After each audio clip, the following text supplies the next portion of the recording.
नमस्कार दोस्तों, एक बार फिर आपके सामने कुछ नया लेकर आया। कभी कभी इंसान अपने आप को रोक नहीं पाता है और वो चीज सोचने लगता है जो वो फ्लैशबैक में हो गया हो। आज मेरे साथ भी ऐसा ही कुछ हुआ। आज मैं दोपहर में पढ़ रहा था, अचानक मैं अपने फ्लैशबैक में चला गया। उस पुरानी चीजों को मैं सोचने लगा। और अक्सर आप पढ़ते होंगे तो आपके पास कुछ ऐसी चीजें आ जाती है कभी कभी कि आप पुराने चीजों को सोचने पर मजबूर हो जाते हैं। कौन सी ऐसी चीज थी? एक छोटी सी अंग्रेजी का कविता है, ये मुझे पूरी तरह से वो पुरानी चीजों को याद दिला दी।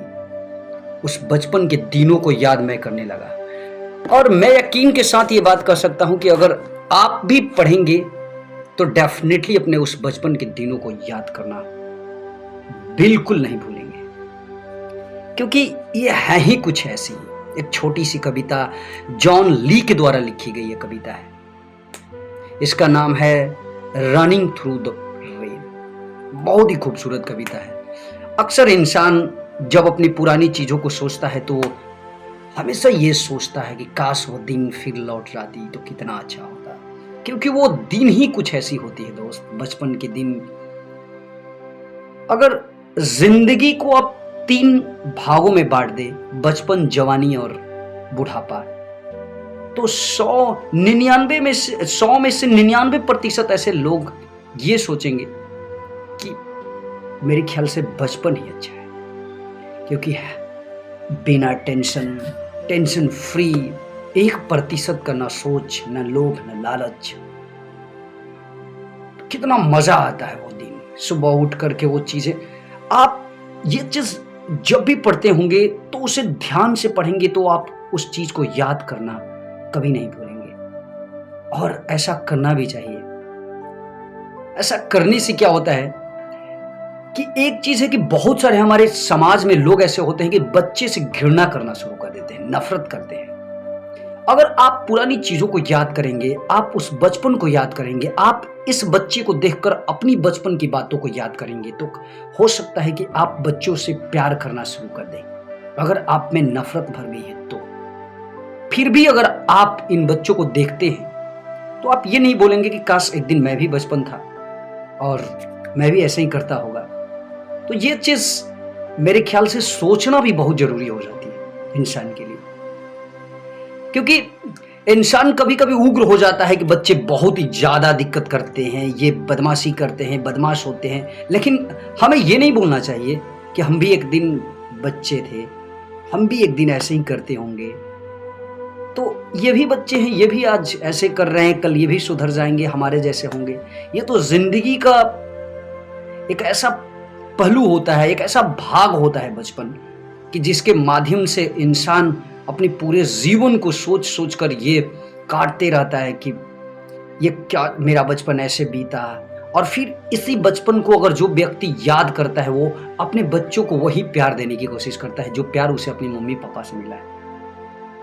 और कुछ लोग ऐसे भी होते हैं कि जो बचपन में कुछ नफरत झेले होते हैं तो उन्हें कुछ क्रोध भी आ जाता है। लेकिन ऐसा नहीं करना चाहिए, क्योंकि आपके माता पिता किस हालात में रहे होंगे, क्या सोच के वो आपसे नफरत करते थे, ये बात अलग है। लेकिन कभी भी हमें ऐसा नहीं सोचना चाहिए। अब आप पूरी तरह से रिस्पॉन्सिबिलिटी फुल पर्सन बन गए हैं तो आपका जिम्मेवारी है कि आप अपने बच्चे को किसी तरह से वो तालीम दीजिए, वो शिक्षा दीजिए, वो प्यार दीजिए, वो मोहब्बत दीजिए जो उन्हें ज़रूरत है। चलिए देर न करते हुए, इतनी बात ही हुई, उसके बाद में अंत में आपको इस कविता से रूबरू कराता हूँ। एक छोटी सी कविता, बहुत ही खूबसूरत है, हिंदी में एक्सप्लेनेशन भी करूंगा, ध्यान से सुनिएगा। जॉन ली इसको 3 स्टेंजा में बांट देते हैं। पहला स्टेंजा में बोलते हैं कि some are fond of sunshine, well so am I, but I like the rain to falling from the sky. इसका मतलब हुआ कि बोलते हैं कि कुछ लोग ऐसे होते हैं जो धूप के शौकीन होते हैं, सूरज की किरणों के शौकीन होते हैं, उन्हें गर्मी पसंद है। वेल सो एम आई, जैसे मैं। यानी आपको ये कविता, मैं आपको जो भी कविता अगर बोलूंगा पढ़ने के लिए, अगर आप बोलूंगा आपको, तो आपको ना राइटर बन जाना पड़ेगा, वो ओरेटर बन जाना पड़ेगा। आप अगर बच्चे वाली कविता पढ़ते हैं, राइटर बचपन की चीज़ों को डिफाइन करता हो, तो आप उसमें बच्चा बन के उस चीज़ को सोचिए।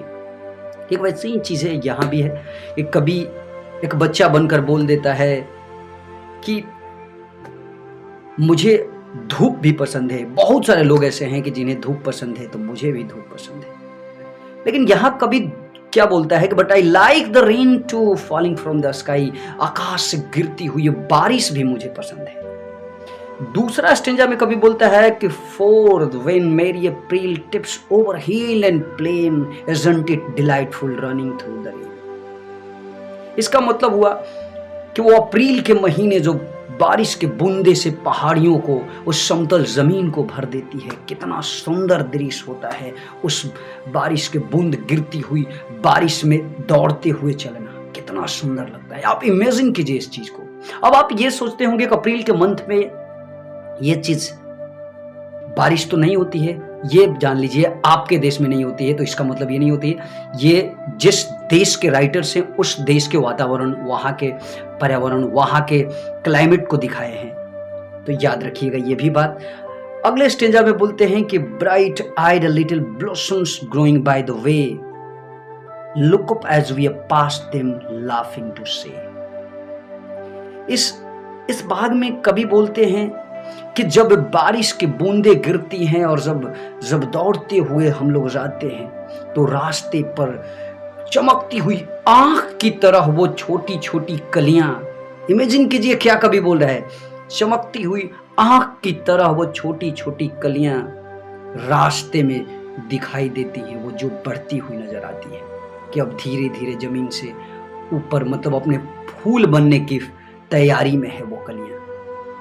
Look up as we pass them laughingly to से, और जब हम लोग उससे गुजरते हैं उस कलियों से, तो कलियां हमें देखकर क्या कहती हैं, ध्यान से सुनिएगा क्या कहते हैं। कभी कहते हैं कि वो कलियां हमसे कहती हैं, so the shower caught you and escape is vain, isn't it delightful running through the rain.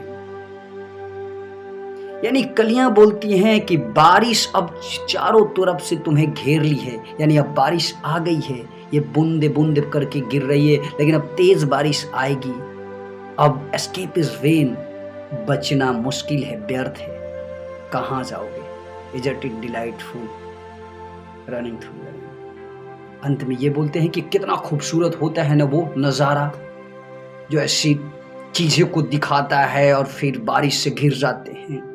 अंत में कभी क्या बोलते हैं, ध्यान से सुनिएगा, अंत में बोलते हैं कि pitter patter softly drips the drops around, shelter nowhere near us, yet we don't complain, for it's so delightful running through the rain। या बोलते हैं कि वो टप टप